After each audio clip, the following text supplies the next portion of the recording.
So you have kind of your functional mini lab stuff here, along with the requisite Nerf guns, which I appreciate. I appreciate all of it. Yeah, most of those Nerf guns are a relic of a former lead brewer of ours, Twitch Morris. Shout out Twitch. He had a pretty nice arsenal, and yeah, we held on to some. But yeah, very small lab.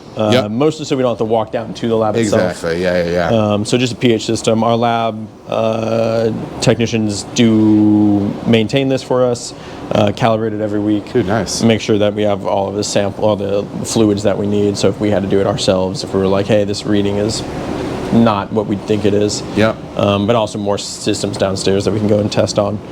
So, do you have anything pH-wise up here, or is that in the lab as far as pH measurement? Oh yeah, so we're measuring pH now. Not pH. I meant to say density. I'm sorry.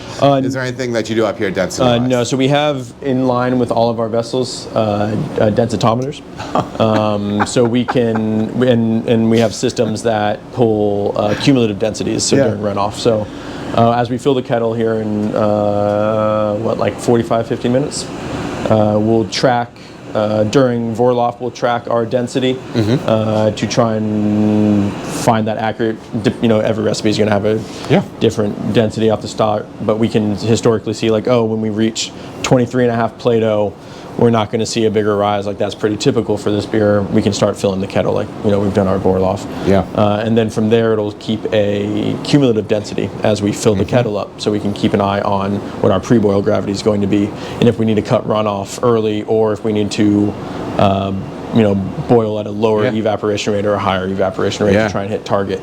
Because again, as we've been operating here for so many years, we have a lot of history to be able to pull from for every style of beer. So we can be like, hey, last time we were at 14.2 instead of 14.4, we boiled at 6%, we got a degree Plato up, so let's do that again to get there. Or hey, we're half a degree Plato over where we need to be, let's boil at 4% evaporation rate instead.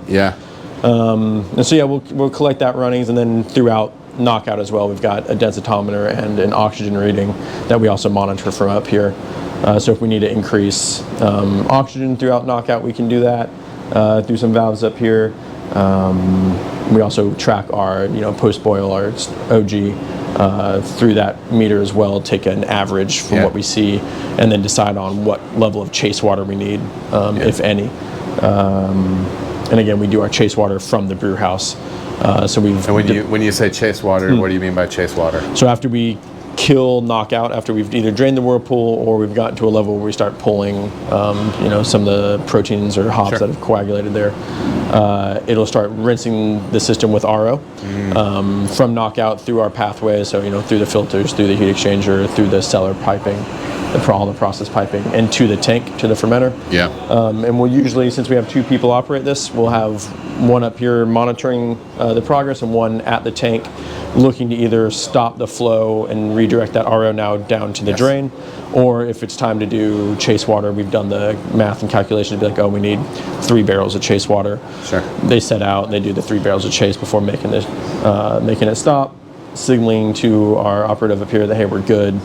And then they start draining down the whirlpool, killing our chase water. So but we do have a handheld densitometer. We keep it in the lab. We have Anton Pars as well. And we'll use those a lot on our 15 barrel, despite even that having inline densitometers as well. So if we ever need like an on-the-spot sample, we definitely have the capability to get that done. That's such a trip.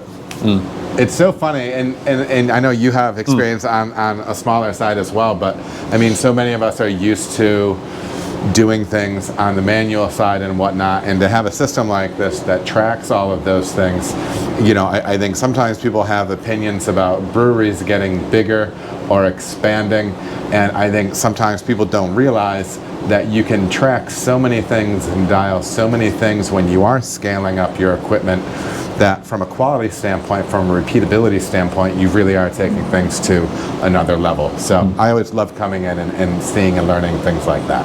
With Mother Mary. Caustic and acid cycle. Oh, you're dumping and cleaning it? Yep.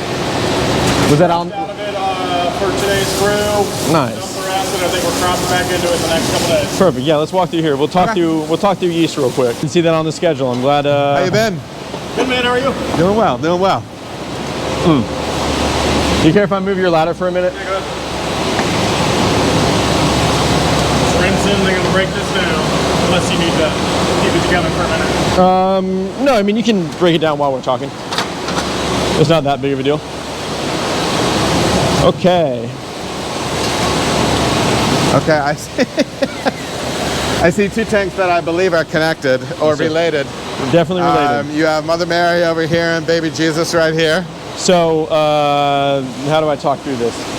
Mother Mary is our in-house yeast brink. We keep our American ale in Mother Mary. For the most part, we're pitching that for maybe like 75% of our beer here.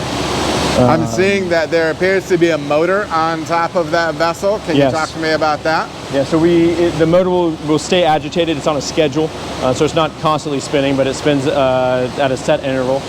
Mostly to just keep all the yeast in the same kind of solution, so it doesn't start separating. You know, we keep it cooled and jacketed. So yeah, the motor will spin, keep it all in one steady state, so that when we pull a sample off to do yeast counts, we're getting an accurate reading. Do you ever feed O2 into that tank, or is there anything that's dosed as far as that goes? Yep. Okay, because I know some different people do different stuff. We typically pitch from it and crop back into it twice a week. Yeah.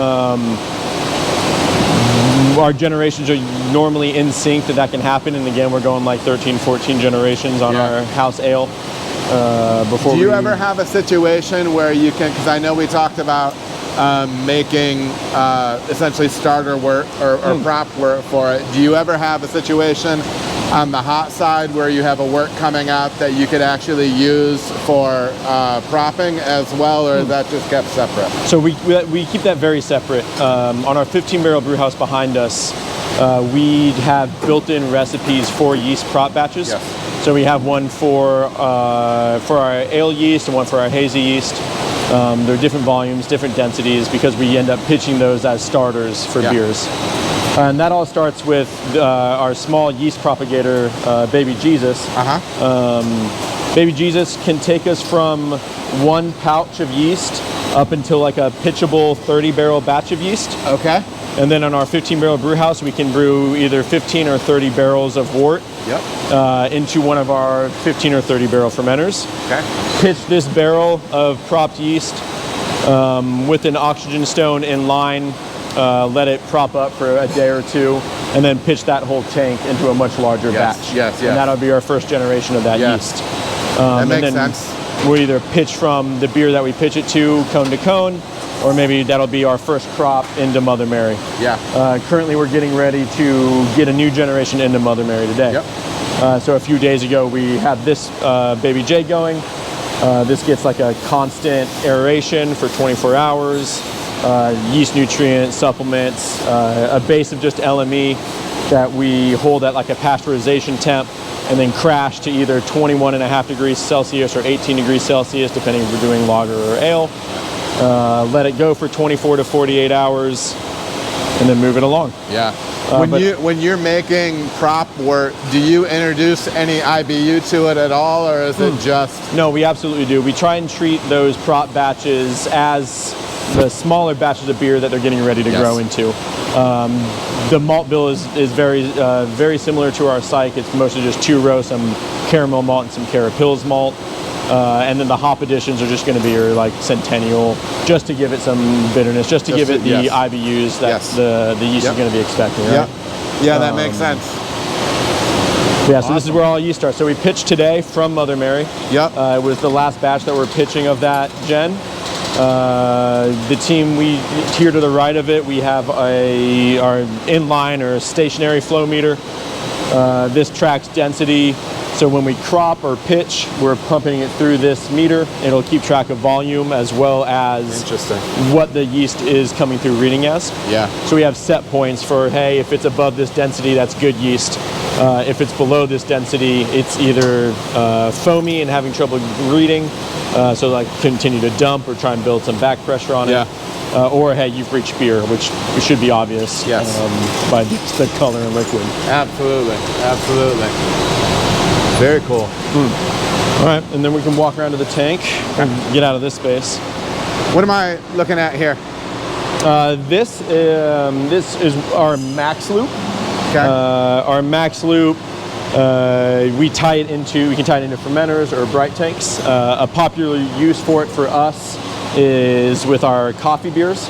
So we'll fill it with whole coffee beans, Yes. or like orange or lemon zest or peel. Yes. So for beers like Skygazer, Dreamsicle, we've got a really nice line on some lemon peel and orange peel that we're fond of, that we use this to influence the beer down the line. Is this built in? Is this a separate unit? Is it built in to be part of the brew house? Is there a basket or false bottom in it? What's the functionality around that? Yeah, so it's mobile. It's got casters and everything, casters and brakes. So we'll wheel it around when we need it. We could tie it into the big brew house. Yep. The only time we have tied this in on the hot side is with like fresh hop beers. Yeah. So we're tied into the whirlpool on our 15 barrel. It does have in the center column, like a filter unit that it can pull beer through. Yes. So the way that it feeds is it comes in through the tangential arm, Yep. gets that kind of motion going in it, and then it pulls out through this center valve. Mm-hmm. The center valve pulls from the inside of like a basket that keeps all the material out of. Yeah. So that way only beer gets pulled through, everything else kind of stays on the out. Yeah. And when we need to empty it, it's got a rather large knife gate in here that we can open and just dump either the coffee or the lemon zest or the fresh hops straight out, and hopefully into our hippo hopper or onto the ground. Yeah. If you've like bagged your lemon zest. But yeah, inside of it, big filtration unit.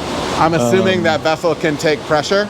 Yeah, this is our highest rated vessel in the brewery. Really? Do you know off the top how high it goes up? It says on one of the things, but at like 180 degrees, I think it's something ridiculous that we'll never see. I forget what side it's on. It's okay if you can't find it. So it is a high pressure vessel.